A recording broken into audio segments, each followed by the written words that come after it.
So, although I am tremendously excited about every single one of the panels we're having here, I'm just smiling at the backroom team here who are working really, really hard to make sure that all the panelists can join in from all over the world.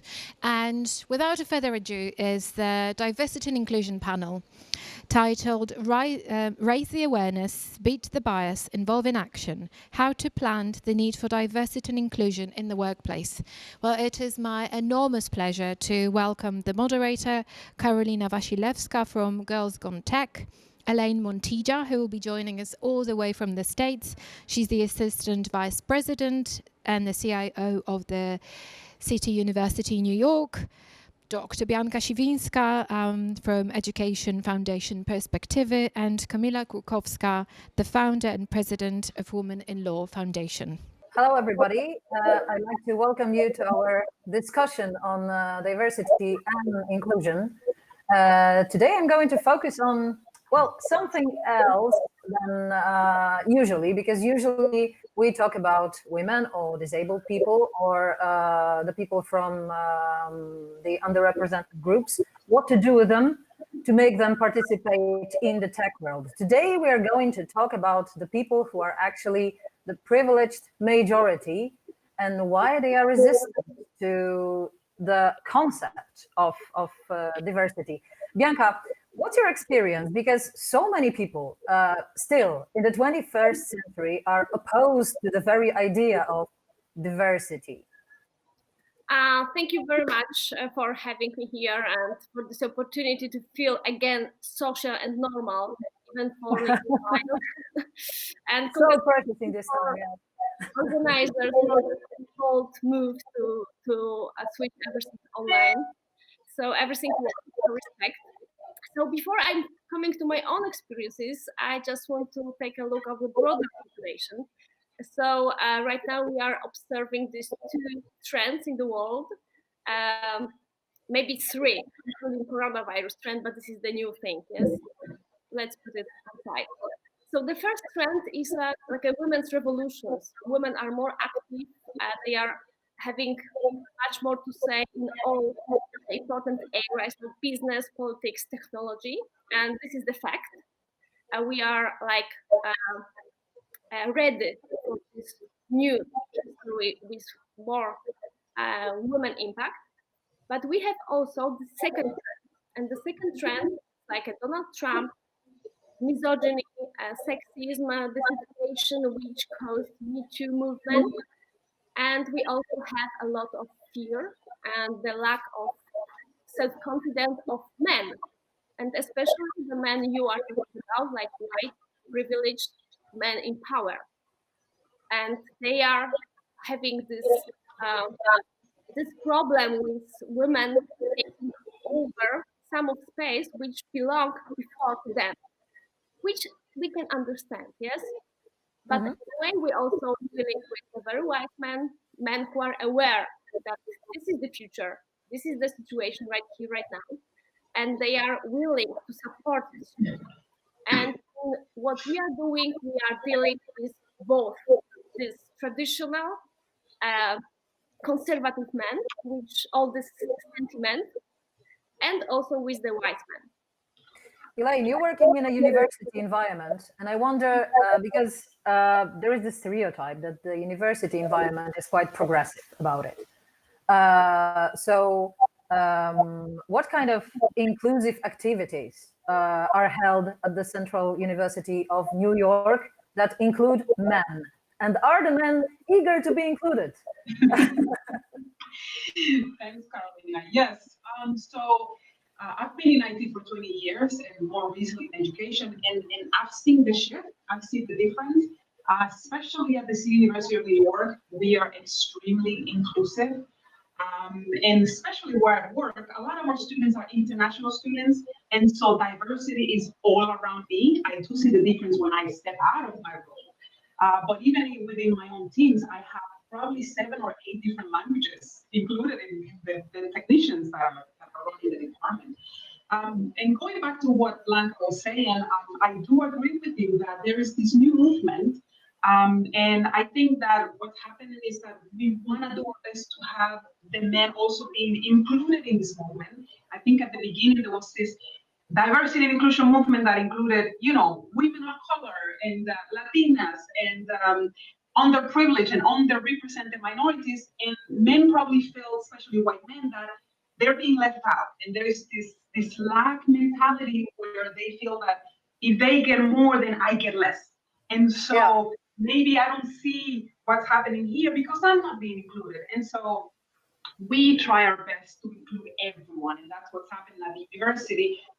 We have a special department for diversity and inclusion, and we make sure that everyone is included in the conversation, everyone is included in the solution, and everyone is included all around, not only the university I work at, but all of CUNY inclusively. But I do see the point that Bianka was making earlier. So is it important to take into consideration the fears or the prejudices that the privileged majority may have? Kamila, when we talked before, you mentioned that your environment tends to be a little conservative. You're a lawyer. So do you see these fears, and do you think that it is easy or it is worth it to treat them seriously? Hello, hi. I'm not a lawyer. I work with the lawyers, and I think that that's a big difference. I'm a president of Women in Law Foundation that focused on diversity, inclusivity, and new technologies. And I believe that all three, let's say, fields have a lot in common, because right now, in the times of pandemia, we can very clearly see how new technologies are needed into the legal sector, and you couldn't have innovation without diversity.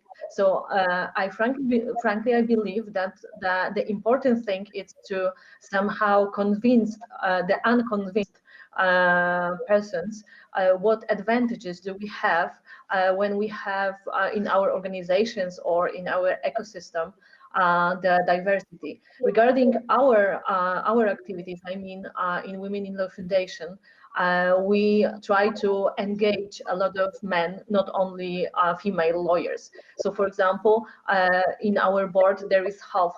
I mean, half of the member committees are women and half are men. Even though the organization is called Women in Law. Exactly. For example, right now we are going to start our mentoring program, and of course the mentees are only young women, but among the mentors we have both men and women. And what is the reaction of men being included in such activities? Because many men that I hear, they say, well, it's going to be reverse discrimination. Yeah. So far women have been discriminated, and now we are going to be discriminated. Do something. So how to treat it seriously? And I mean it, because we are all quite progressive as we speak here. Yeah? So exactly. I think that the clue is to find among men some kind of ambassadors that they really see the huge value of engaging in such kind of initiatives. But of course, we have a lot of discussions with lawyers that they think that such kind of initiatives like our foundation isn't needed, because of course we have equality in all fields. What is not true, obviously. If I may advance, my organization, Perspektywy in Tech, is dealing with all this resistance for many years. We are working with very traditional guys, technical universities, with the of computer science department, with CEOs, CIOs, and there is a certain group of a really men among them. Yes, and my advice: what to do with these men of very white men of power, a man raised usually in a very traditional way, is just to find another ally, more white, more powerful, better educated, with like a role model for them. One of them, but the better one. Yeah. and you need to convince this person to be your ally and your ambassador. So the example of this could be when we were planning the big opening for Perspektywy Women in Tech Summit. We invited like a special guest for many interesting women, great women, women of power. But we also included in the opening session a guy, a very old white man, with the million of dollars of his account, and also a president of the biggest engineering association in the world. And she was talking about why women are important, why we need to include women, what is the value of this. And and the result of this, because a lot of guys were listening, of his message, is not that men, this certain group of very skeptical men, will become less skeptical, but that, and the real change you can build, is that they will understand that the world is changing, that public discourse is changing, and that actually certain things are not to say or to done anymore. So this is the real change. You will not change the man, but you can change environment, and you can somehow encourage them, or even a little bit force them to deal with it and to understand it, because in other case they will be marginalized and they will be not, in the certain center point anymore. That's actually interesting, because everybody says that women in tech need role models, other women in tech. So now there is this conclusion that we need role models for men in diversity. Elaine? Yes, I want to add two things, because I think you asked a very good question earlier. Does it make sense for us to understand where white men are coming from, or why they feel? And I think that through our history, it's been proven that if we don't understand where people are coming from, it's more difficult to find a solution. So I would say, yes, we should try to understand where they're coming from so that we can together have a solution. But the second part that I wanted to say is that what I see happening in a lot of companies is that the change starts in the middle.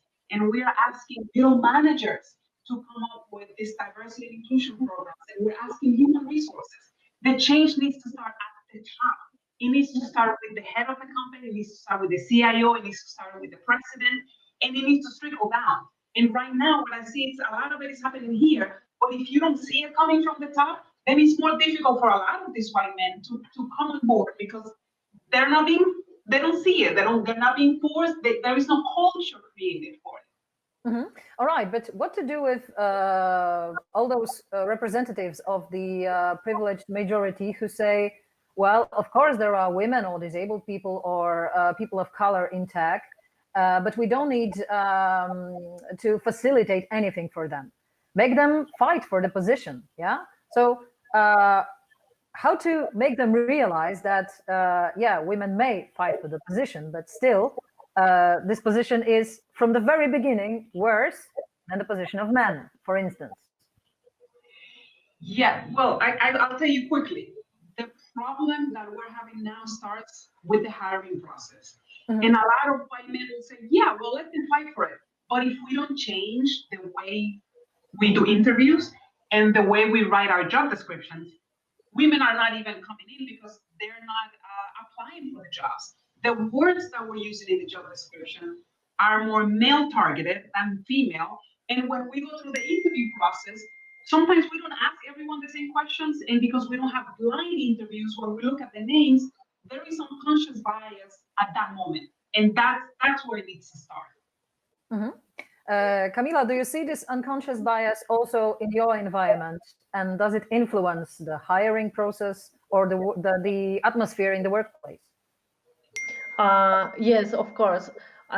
One of the ideas why I have started the foundation was that, for example, during almost all legal conferences or trainings, only men were speakers. For example, I know 2 years ago I was during a conference about legal tech, and there was 11 speakers and only one woman. What does it mean?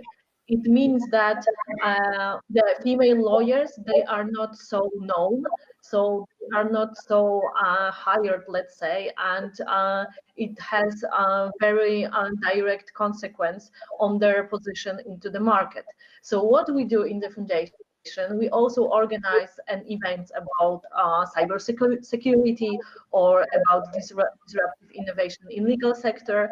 But what we do, we mainly invite women, not only lawyers, but also from the technology sector, somehow to show also the diversity that we can't only talk about law among the lawyers. We have also engaged other experts, but the proportion during our events is different. I mean that the majority of the speakers, they are women, but we also invite men. So what we want to do, we don't want to talk only among women and among lawyers, but what we want to do it's to do some kind of a mixture of different professions, of different kind of people, to make innovative solutions of the problems of the legal sector. All right. What about, I would call it UX, because people like numbers, people love numbers.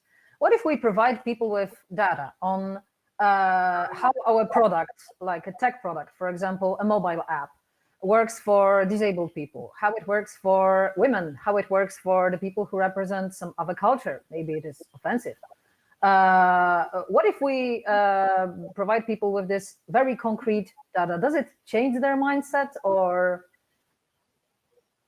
does it not? Bianca? Yes, of course. We are talking about like education, but like hand-on education, that they can all experience what we are experiencing. Yes, I think the most educational, lesson would be just for a guy, this like white powerful guy, just to experience the world like a woman. Yes, in the technology era or any other era. I think it would explain a lot. Okay, but how to do that? Because I can't really imagine taking this white male, able-bodied CEO and telling him, well, here's your one day as a student of color, LGBT person. Let's try it and check what you will say. So how to do that? How to make them realize? In this era of online and coronavirus pandemic, it would be more easy, I think, because we are working distance. We are working like mostly, in like more anonymous way. Yes, because okay, now you can hear my voice and you can see me, but it could be also like without the voice tone and without any picture. So if they would be named as a woman, I can imagine the experiment, they could understand this. Okay, Elaine mentioned actually this blind recruitment, yeah? But is it really the only way? Do we need to be that anonymous? Because it sounds quite post-apo and it makes me frightened. Yeah, I'm glad that you mentioned data. And I'll give you an example. Here are my thoughts about data. So data, it's amazing to have. It's really good. But data without action is not going to take us anywhere, because we've been looking at the data for years. And in some instances, we're going backwards, right? So if I have 10 employees and I have 4 managers, yes, let me look at the data. Let me see how much they're making. Let me get a salary report. But then let me do something about it. I have a male and a female that are both managers doing the same work, but the male is making 10,000 more. Let me create a plan so that I can make that change. So data is great in my opinion, but not by itself. It needs to be accompanied by action. Let me look at the recent hires. How many were from which category? And then let me have a plan of action so that moving forward, we make some changes internally. The idea is just to share the stories of women, like you are doing in your blog, Karolina. I mean, if the privileged majority will listen to the stories, the real testimonials, they would also understand. because data, it's not emotional, and we actually are changing things with emotion as well. Yes, to change attitude, to change approach. Like we need to find the way just to to put this emotion, put the real story in the public discourse, and it could also change something. Kamila, working in this mixed environment in your foundation, do you see this shift when, for example, men listen to women speaking about tech during the conference, being mentors? Do you see this change of mindset? I believe that yes. For example, the conference that I've mentioned you that was organized 2 years ago, there were only one women speaker, and this year finally this conference wasn't realized because of the coronavirus, and but there were few women's there. So also it was very very interesting. For example, when we were organizing the meetup about cybersecurity, among the attendees there were male engineers, and I was really very surprised how they get the information about our event. But they were there and they were listening what we wanted to transmit them. I see another attitude that I think that it's very interesting. I can observe that when a man has a daughter, he looks at the women's world, let's say, in another way, because maybe he's thinking that this situation, if he doesn't change anything, it will affect also his daughter. So I think that it is very interesting to somehow also to show them, to show powerful men, as you said, Blanka, the situation, and to somehow make them feel empathy to the another social groups, let's say.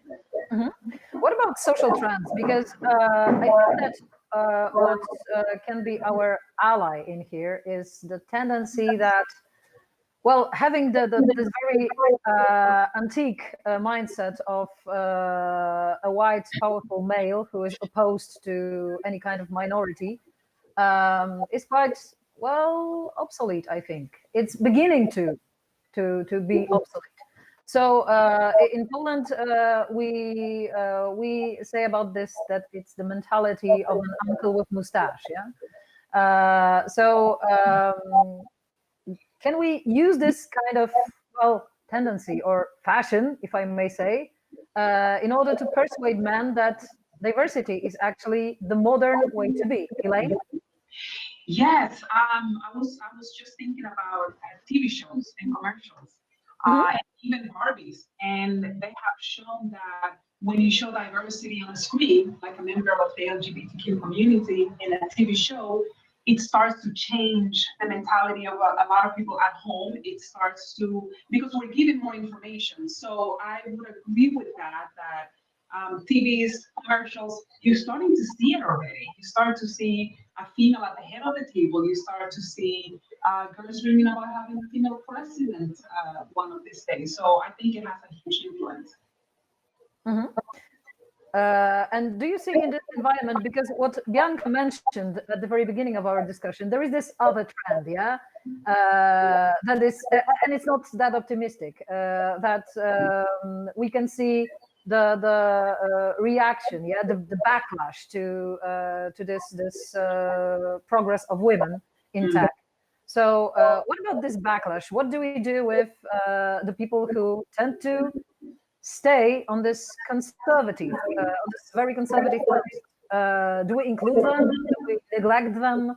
Are they easy to be persuaded, or are they to be persuaded at all? I only wanted to mention a good example of this trend in the United States. A group, the initiative called, I don't remember exactly, but Stop Discrimination, Safe Space, something like this. And in the United States, at many universities, they have this special scholarship supporting integration programs for women in STEM. And there was have made about those programs. It's around 200 programs like this right now. And this special initiative now is suing in the court every of this program against discrimination. So this is like very well financed and well organized initiative just to to stop discrimination of white men in technical areas. So this is just an example. And you mentioned about the second trend, this regressive conservative trend, and I'm afraid right now actually that this divided situation will somehow intensify this, because this is a good environment for strong governments, national states, for enforcing the power in many ways with the more flexibility of societies. And I'm afraid that actually for now, for a certain amount of time, this trend can be intensified. Okay, so just to wrap it up, do you think that this situation that we are in now, I mean the pandemic, will affect the sake of minorities in tech? Elaine? Wow. I think it's too early to see. I think we're just getting started. But something that I've been talking about with my peers is this notion that when you go through this interview, when you hire someone, you want people that look like you, and so that's where the problem starts. I think right now, because of all of us going virtual and because of the need for talent, we're probably going to open this up more and have people come from all places, all backgrounds. And I think that's my hope. It could be a naive hope. And I think it's still too early to tell, but I hope that it's a good change and it moves in a positive direction. Yeah, all hands on deck policy. Yeah. I think that we are in a situation that, or we will be in a situation that somehow all of us will start from zero. I mean that we will have very similar chances to reach some positions, for example. So I'm the optimistic person. So I really believe that after all that situation, the world will be better somehow. I think that actually this is a very good verification time for the realness of this idea of importance of diversity and inclusion in the high-tech corporation. Because if they really believe that this is really important and there's a real value in it, real also business value in this building of more creative, more diverse teams, so they will not cut it. Yes, but if it was not the real tool and if it was not like made with real convenience, like the deep convenience, deep in organization, so it will be threatened, I think. Right now we have like this very special time, so it may result in a greater diversity actually, because what I see is that in tech and in medicine, there are all the genders, all the minorities working for the situation to improve. So maybe the future is quite optimistic, and it will also persuade those unpersuaded or unpersuadable, like Donald Trump, let's say. Or maybe not, that the world may be a more diverse place. Okay, so thanks a lot. Many really valuable thoughts from all of you. Let's hope that this discussion will influence the tech businesses all around the world. Thank you.